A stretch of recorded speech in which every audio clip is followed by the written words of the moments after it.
Okay, you go to work. 2, you come home from work. You don't come home, you're going to lose. If you don't come home, you can call. So if you call, you're okay. So I learn I travel. My travel schedule, sometimes a lot, sometimes less. But when I'm away, I arrive at my hotel. What do I do to get my point? I call. To me, if I didn't understand it, I said, why call? I went through this whole thing in the first year of my marriage. It's like she wanted me to call. The more she wanted me to call, I felt like I had to call. Why do I have to call? It's like I'm calling to report to my mother that I'm okay. I was fine.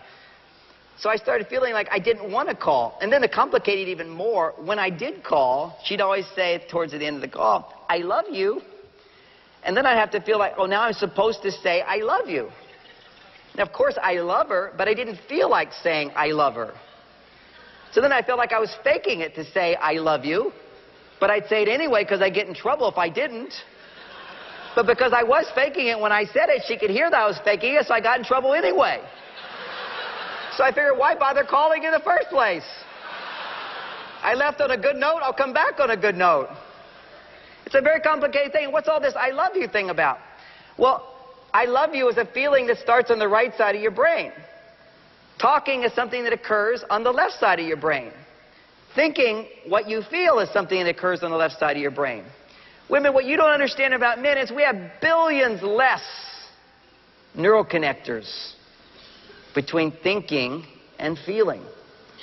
Men have a difficult time thinking a lot and knowing what they feel. To feel and think is a very difficult thing for men. We have to sort of go, okay, I feel, what was I feeling? Let me check out that feeling. Well, it's changed now. Let me come back over here. Then once we figure out what we're feeling, we have to stop feeling on the left side of our brain, go up to the other part of our brain, right up in the front part, and talk. So we have to figure out what we think about what we feel, then we talk about it, and it doesn't have a lot of feeling by that point. She goes, I don't feel it. Well, I did feel it when I thought about it. Look over there. It's just...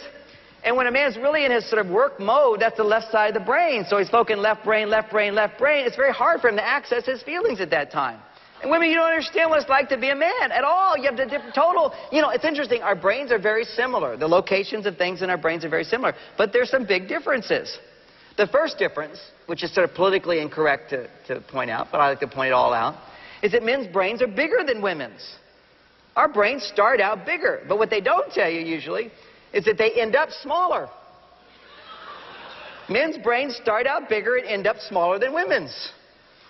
Now, I have now researched, after 25 years of teaching all this stuff, I've researched all the biochemical reasons for this. But one of the reasons for that brain shrinkage that men have that women don't have is that men's bodies do not produce vitamin C. And vitamin C increases circulation into the brain, creates healthy brain activity. Women's bodies do produce vitamin C. So their brains are staying, greater circulation in their brain just from vitamin C. So if we're vitamin C deficient in our diet, which most people are, if you're a man, you're going to start shrinking your brain. I mean, it's just going to start going. Now, that's sort of a scientific explanation. My wife, she cuts to the chase. She says, yeah, that's one explanation, but I know the real explanation. Men's brains shrink because they don't use them. Use it or lose it. So you can look at it from many different perspectives. Another major difference between men and women's brains is the connective tissue between the left side of the brain and the right side of the brain. What they found is that women tend to have way more connective tissue connecting all parts of the brain. Now, I picked up on that research, but I had already learned it anyway. I just had to be married. I knew our brains were different. I'll give you the example, and so many of you relate to it. Here I'm married, we got children. 2 little girls fighting with each other. Bonnie's settling the dispute, but she's also making dinner with a lasagna, and it's cooking in the oven and putting things together. She's got pots and pans going on here, settling disputes, breastfeeding another baby, all at the same time. I am on the other side of the kitchens here. I'm in the living room talking on the phone to somebody. Not only is she doing all of that, but she's listening to everything I say. Now, she has that ability. Women just gather information from their environment. And particularly if a man's talking, they really put up those little antennas. I am from Venus. What's he saying? But not only was she listening to what I was saying, she started telling me what to say to that person, which implied she knew what they were saying as well. And here I am on the phone talking to this person, and she's talking to me to tell him something, correcting what I was saying probably. And I say, excuse me, Bonnie, I can't listen to you and talk to this person at the same time. And she looks at me, my God, it's true. He is retarded. I mean, he's so successful in life. He does all this thing, but when you really get to know him, he's retarded. That's sort of that awakening, that sort of reality setting in when women start to realize who this guy is. And all of it also has so much to do with just the fact that we are different. And there's nothing wrong with those differences when we learn to work with them. But if we don't understand them, it really is frustrating, and we can easily take it the wrong way. We can easily feel hurt. And of course, once we feel hurt, then we hold back. And once we start holding back, that's when relationships start going downhill. We feel like, I'm not getting my due, so I'm going to stop giving. And we hold back, and the love goes away, and the magic of relationship can't occur without that love. And just as information changes relationships. Why? Because people realize, when you're done with this talk, this short talk, you'll realize, oh my gosh, that's why that happened, that's why that happened, that's why that happened, that's why she reacts that way, that's why he reacts that way, that's why he reacts. And how do I contribute to that? You suddenly feel the power again of realizing, how am I creating these problems in the relationship? Because it always looks like they're creating the problems. It would be so easy. From a man's point of view, men are easy. We are. We're just like Fords. The old Ford engine. Anybody could figure it out. Now you got all this complicated stuff. That's women. Women are complicated. Men know women are complicated. Women know women are complicated. But men are not complicated. We're very simple creatures. Feed us. And ask us what you want. Just tell me what you want. You see, why do women not tell us what they want? One is they're not taught to do it, and that's what part of my message is, teaching women how to ask, when to ask, the ways that work. But two is, why don't they ask? Because it feels so much better if they don't ask. Remember we went through that whole thing, if you just do it. And she tested you in the beginning. You were jumping through hoops in the beginning. She had all her little test figures out. She says, do I have to ask him? Do I have to ask him? Do I have to ask him? No, he's doing all these things automatically. What's he doing automatically? All the little things. Why is he doing those? Because he thinks I have to do them. But now that we're married, I don't have to do them. So he stops doing them. And now she's pissed off. She refuses. Why do I have to ask for it? I never had to ask for it before. So this point system, you get a point for going to work, a point for coming home or calling home, and you get a point for the gold. That's the golden point for being monogamous.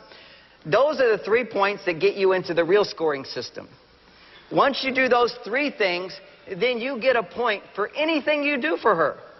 Even thinking of doing something for her. I mean, you can get so many points in the first 20 minutes when you get home. First thing I do, and I come into the house, I got babies and kids, and my children just so excited to have me come home. I could never figure it out. They just jumping up, so happy. It was just change, you know, something new. So our dads arrived home. They're just elated to see me, and they're jumping up and down. They're coming, and they, of course, all this love and attention, I'm going to put my attention back to them, these little beings I adore. But I learned I was losing points big time. So I learned, children come to me. First thing, my kids are all like trained. When I come home, they say, Mom's here, Mom's here, Mom's over there, Mom's not home yet. Whatever it is, because they know my first question is going to be, where's Mom? Where's Bonnie? It's just going to be right there. And of course, she hears me doing that, making her number one. I get a point. Right there, finding her.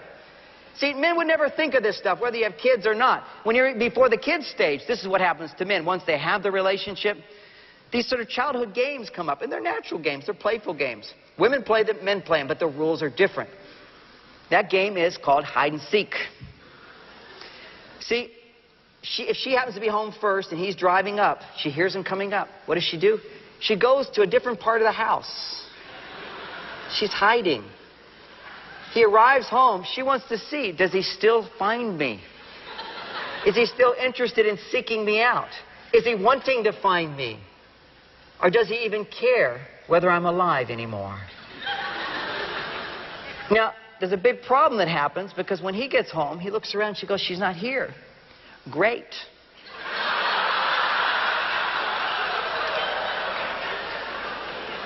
I can go hide. So he goes off to hide in his study, watches TV, which is hiding in there, do something on his own. And the difference is, she's hiding, but she wants to be found. He's hiding, but he doesn't want to be found. He doesn't understand. Oh, she's hiding, leave her alone. I mean, this is one of the major things. One day I kind of sensed my wife was upset So I just gave her space. I just ignored it. See, that's what I would want. If I'm in a bad mood, don't ask me, how you feeling? I'll tell you where it always goes. It happens for every man. Woman, she wants to, oh, he's upset, he's bothered. Let me help him. Let me help him to talk. That's what we do on Venus. What's the matter? Nothing. Are you sure? Yeah, I'm sure. It's nothing. Was it this? No, it wasn't that. I'm not bothered. Was it that? You were going to do this? Did that get done? No, I'm fine. I can sense you're getting angry. No, I'm not angry. Yes, you're getting angry at me. Are you angry with me? Is that what's causing it? I said, I wasn't angry with you, but now I am angry with you. And he was just cooling off.